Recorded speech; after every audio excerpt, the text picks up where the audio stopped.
Welcome sa isa na naman na adventure dito sa Mulanay, Quezon. Kung saan pupuntahan natin ang series of waterfalls na malapit lang sa mismong bayan. Ang kilalang Lagaslas Falls, Busay Sikat Falls, at ang hindi pa masyadong napupuntahan na Busay Tago Falls na lahat ay sakop ng Barangay Amugis. Tara samahan niyo ako, igagala ko kayo.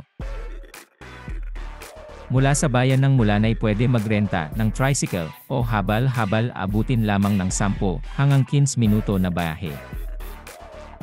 Una ko na ituturo sa inyo ang daan papunta sa Busay Sikat Falls. Papasok sa Busay Sikat, abutin ng 5 minuto na paglalakad, matatagalan ka na lang din kung pabebe ang mga kasama mo. Itong Busay Sikat ang nirerekomenda ko sa inyo kung plano nyo na maligo. Napakaganda ng lugar na ito, kaso may minor issue lang. Dahil sa mga kalat at basura na iniiwan ng mga bumibisita dito. Sana lang talaga ay matutukan din ito ng LGU, dahil sayang naman ang lugar na ito kapag napabayaan at masira na lang.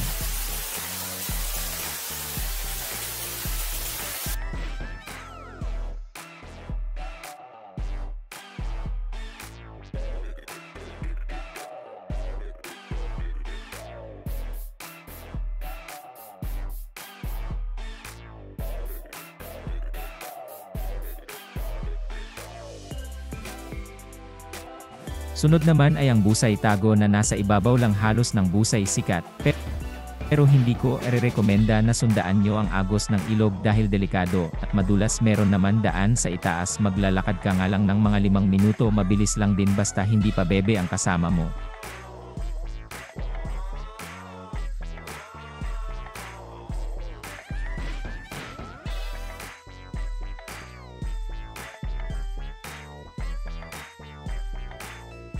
Dito merong 3 layer ng maliliit na falls na siguradong mahuhumaling kayo sa ganda at napaka-instagrammable.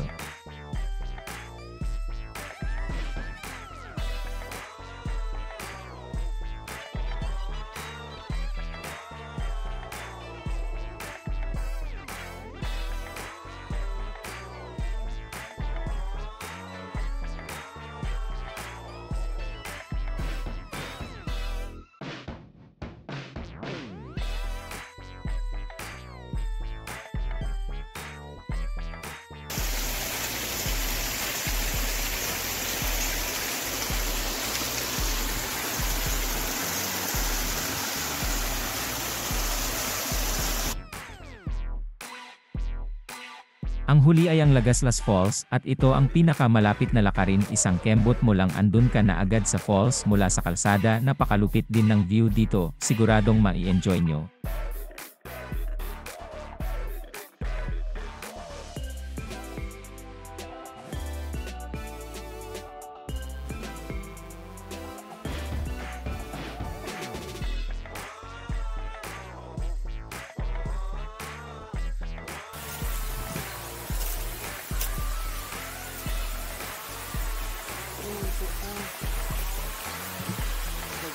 Sana lang talaga ay pagtuyuunan ng pansin ng LGU ng Mulanay ang mga falls na ito, dahil may kakayahan ito na maging tourist destination dito sa Mulanay.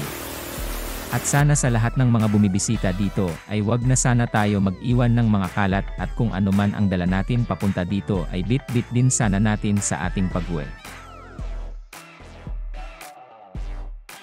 Salamat sa panonood ng walang kwenta na video ko na ito. Hanggang sa muli.